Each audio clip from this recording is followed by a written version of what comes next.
Hello friends, welcome to AK real story point. ప్రపంచంలో ఎన్నో కథలు ఉంటాయి. కొన్ని ఆశ్చర్యపరుస్తాయి, కొన్ని భయపెడతాయి.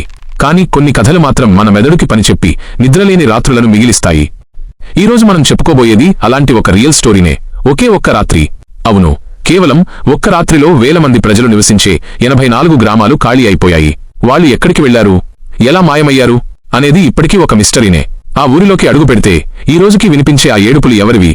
ఆ పూర్తి కథ తెలియాలంటే ఈ వీడియో చివరి వరకు చూడండి. ఇలాంటి ఆసక్తికరమైన నిజాల కోసం ఇప్పుడే మన ఏకే రియల్ స్టోరీ పాయింట్ ఛానల్ని సబ్స్క్రైబ్ చేసుకోండి. పక్కనే ఉన్న గంట సింబల్ని కొట్టడం మర్చిపోకండి. అది రాజస్థాన్లోని జైసల్మేర్ ఎడారి ప్రాంతం. చుట్టూ ఎటు చూసినా ఇసుక దిబ్బలు. సమయం అర్ధరాత్రి దాటింది. చల్లటి గాలి వీస్తోంది. కాని ఆ గాలిలో ఏదో తెలియని భయం ఉంది. అక్కడ కుల్ధారా అనే ఒక గ్రామం ఉంది.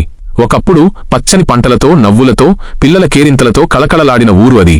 కాని ఈరోజు ఆ ఊరు శ్మశానంలా నిశ్శబ్దంగా ఉంది. ఇళ్ల తలుపులు బార్లా తెరిచే ఉన్నాయి. పొయ్యిలో మంట ఇంకా ఆరిపోలేదు. కంచంలో అన్నం అలాగే ఉంది. పిల్లల ఆటబొమ్మలు నేలమీద పడి ఉన్నాయి. కాని మనుషులు మాత్రం లేరు. ఒక్కరంటే ఒక్కరు కూడా లేరు. ఆ ఊరు మాత్రమే కాదు, ఆ ఊరు చుట్టూ ఉన్న మరో 83 గ్రామాలు కూడా అదే పరిస్థితిలో ఉన్నాయి. అసలు ఏం జరిగింది? వేల మంది జనాభా ఒక్క రాత్రిలో ఎవరికీ కనిపించకుండా, ఎవరికీ వినిపించకుండా ఎలా మాయమయ్యారు? భూమి మింగేసిందా, లేక ఆకాశం ఎత్తుకుపోయిందా? ఈ మిస్టరీ వెనుక ఉన్న అసలు కథ తెలియాలంటే మనం 200 సంవత్సరాల వెనక్కి వెళ్ళాలి. అది 1825 సంవత్సరం. కుల్ధారా గ్రామం అప్పట్లో పాలివాల్ బ్రాహ్మణులకు నిలయం. వాళ్లు చాలా తెలివైనవారు, వ్యవసాయంలో దిట్టలు, ఎడారిలో కూడా బంగారం పండించగల సమర్థులు, వ్యాపారంలో కూడా వాళ్లకి తిరుగులేదు. అందుకే ఆ రోజుల్లో కుల్ధారా గ్రామం సిరిసంపదలతో తులతూగుతుండేది. అందరూ ఆనందంగా ఉండేవారు. కాని ఆ ఆనందం ఎంతో కాలం నిలవలేదు. ఆ గ్రామానికి ఒక శని పట్టుకుంది. ఆ శని పేరే సలీం సింగ్. సలీం సింగ్ జైసల్మేర్ రాజ్యానికి ప్రధానమంత్రి, దివాన్. అతను ఎంత క్రూరుడంటే ప్రజలని హింసించడంలో ఆనందం వెతుక్కునేవాడు. పన్నుల మీద పన్నులు వేసి జనాన్ని పీల్చి పిప్పి చేసేవాడు. అతని కన్ను కుల్ధారా గ్రామం మీద పడింది. కాని ఈసారి పన్నుల కోసం కాదు, అతని కామంతో కూడిన కళ్ళు ఆ గ్రామంలోని ఒక అందమైన యువతి మీద పడ్డాయి. ఆమె మరెవరో కాదు, ఆ గ్రామ పెద్ద, విలేజ్ హెడ్ కూతురు. సలీం సింగ్ ఆ అమ్మాయిని చూసిన మరుక్షణం మనిషిలా కాకుండా ఒక మృగంలా ఆలోచించాడు. ఆ అమ్మాయి నాకు కావాలి, ఆమెను నా అంతఃపురానికి పంపించండి అని గ్రామస్తులకు కబురు పంపాడు. గ్రామస్తులు నిర్ఘాంతపోయారు. మేము బ్రాహ్మణులం, మా ఆత్మగౌరవం మాకు ముఖ్యం, మా ఆడపిల్లను నీకు ఎలా ఇస్తాం అని తిరస్కరించాడు. దీంతో సలీం సింగ్ అహం దెబ్బతింది. సలీం సింగ్ కోపంతో ఊగిపోయాడు. సైన్యాన్ని వెనకేసుకుని కుల్ధారా గ్రామానికి వచ్చాడు. ఊరి ప్రజలందరినీ పిలిచాడు. రేపు ఉదయంలోపు ఆ అమ్మాయిని నాకు అప్పగించకపోతే ఈ ఊరిని నాశనం చేస్తా, ప్రతి ఇంటిని కూల్చేస్తా, మీ శవాల మీద ఆ అమ్మాయిని ఎత్తుకెళ్తా అని వార్నింగ్ ఇచ్చాడు. రేపు ఉదయం వరకు మాత్రమే గడువు ఇచ్చి వెళ్లిపోయాడు. ఆ రాత్రి కుల్ధారా చరిత్రలో అత్యంత భయంకరమైన రాత్రి. ఊరి ప్రజలందరూ గుడి దగ్గర సమావేశమయ్యారు. ఏం చెయ్యాలి?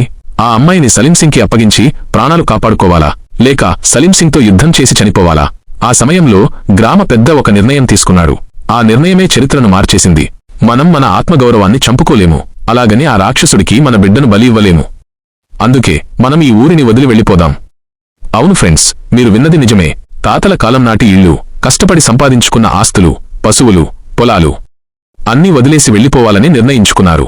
కేవలం కుల్ధారా మాత్రమే కాదు, ఆ చుట్టుపక్కల ఉన్న 83 గ్రామాల ప్రజలు కూడా వాళ్లకి మద్దతుగా నిలిచారు. అందరూ ఒకే మాట మీద నిలబడ్డారు. అర్ధరాత్రి దాటింది. ఎవరికీ తెలియకుండా, ఎలాంటి శబ్దం లేకుండా వేల మంది జనం కదిలారు. బండ్లు కట్టలేదు, దీపాలు వెలిగించలేదు. చీకట్లో కలిసిపోతూ కట్టుబట్టలతో ఊరు దాటారు. ఎక్కడికి వెళ్లారో ఎవరికీ తెలియదు. రాజస్థాన్లోని వేరే ప్రాంతాలకు వెళ్లారా, లేక వేరే రాజ్యానికి వెళ్లారా అనేది ఇప్పటికీ ఒక ప్రశ్నార్థకమే. కాని వెళ్లే ముందు వాళ్లు ఊరి పొలిమేరలో నిలబడి ఒక శాపం పెట్టారు. ఆ శాపం ఎంత శక్తివంతమైనదంటే, ఈ రోజు నుండి ఈ గ్రామంలో ఎవరూ నివసించలేరు. మా ఇళ్లలో ఎవరు దిగినా వాళ్లు సర్వనాశనం అయిపోతారు. ఈ నేల మీద మళ్లీ మనిషి అన్నవాడు బ్రతకలేడు. ఆ మాటలు గాలిలో కలిసిపోయాయి. కాని ఆ శాపం మాత్రం ఆ నేలలో పాతుకుపోయింది. మరుసటి రోజు ఉదయం సలీం సింగ్ వచ్చాడు.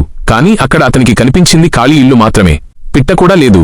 ఆ షాక్ నుండి సలీం సింగ్ కోలుకోలేకపోయాడు. కొన్నాళ్లకే అతను కూడా దారుణంగా చనిపోయాడని అంటారు. ఇక ఇప్పటి విషయానికి వస్తే, ఆ 1825 నుండి 2024 వరకు, అంటే దాదాపు 200 ఏళ్లుగా ఆ ఊరు అలాగే ఖాళీగా ఉంది. చాలామంది ఆ ఊళ్ళో ఉండటానికి ప్రయత్నించారు. కాని అక్కడ రాత్రిళ్లు ఏవో వింత శబ్దాలు వినిపిస్తాయట.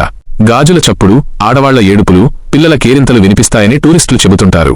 ఢిల్లీకి చెందిన పారానార్మల్ సొసైటీ వాళ్లు అక్కడ ఒక రాత్రి గడిపారు. వాళ్ల దగ్గర ఉన్న ఎలక్ట్రానిక్ మీటర్లలో విపరీతమైన రీడింగ్స్ వచ్చాయి. ఎవరో తమని తోసేసినట్లు, చెవిలో గుసగుసలాడినట్లు వాళ్లు చెప్పారు. ప్రభుత్వం కూడా ఆ ఊరిని హాంటెడ్ ప్లేస్, దెయ్యాల ఊరుగా గుర్తించి సాయంత్రం 6 దాటితే లోపలికి ఎవరినీ అనుమతించదు. కుల్ధారా ఒకప్పుడు సిరి సంపదలతో ఉన్న ఊరు ఇప్పుడు రాళ్ల కుప్పగా మిగిలిపోయింది. ఆ ప్రజల ఆత్మగౌరవానికి గుర్తుగా లేదా ఒక శాపానికి సాక్ష్యంగా ఈ రోజుకి ఆ ఊరు నిశ్శబ్దంగా రోదిస్తోంది. ఏమనిపిస్తుంది ఫ్రెండ్స్? ఒక అమ్మాయి కోసం, ఆత్మగౌరవం కోసం 84 గ్రామాల ప్రజలు ఆస్తులు వదిలేసి వెళ్లడం గ్రేట్ కదా? ఆ శాపం నిజంగానే పనిచేస్తుందా, లేక అదొక మూఢనమ్మకమా? మీ అభిప్రాయాన్ని కింద కామెంట్ చేయండి. ఈ వీడియో నచ్చితే లైక్ చేయండి, మీ ఫ్రెండ్స్కి షేర్ చేయండి. మరిన్ని ఇలాంటి మిస్టరీల కోసం ఏకే రియల్ స్టోరీ పాయింట్ ఛానల్ని సబ్స్క్రైబ్ చేసుకోవటం మాత్రం మర్చిపోకండి. మరో ఆసక్తికరమైన వీడియోతో మళ్ళీ కలుద్దాం. జై హింద్.